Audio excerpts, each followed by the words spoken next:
तो खाली अपना खाली अपना खाली अपना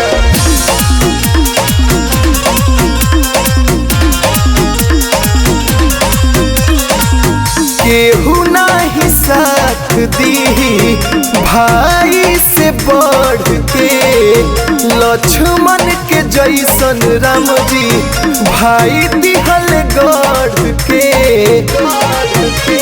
अरे ते जान हुए रे भाई केहू नाही साथ दी भाई से बढ़ के लक्ष्मण के जैसे राम जी भाई दिहल गढ़ के।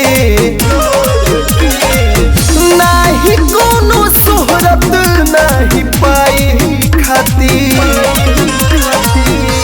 ई दिलावा धड़केला तो खाली अपना भाई खातिर ई दिलावा धड़केला तो खाली अपना भाई खातिर।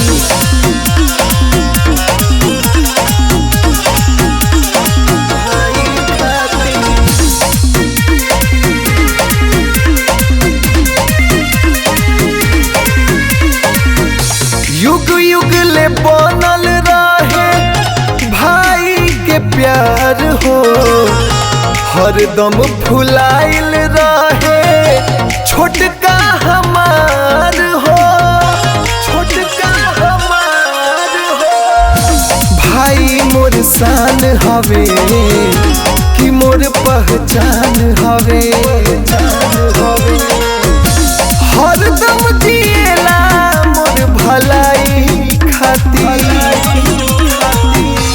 ई दिलावा धड़केला तो खाली अपना भाई खातिर ई दिलावा धड़केला तो खाली अपना भाई खातिर धड़केला तो खाली अपना खाली अपना खाली अपना।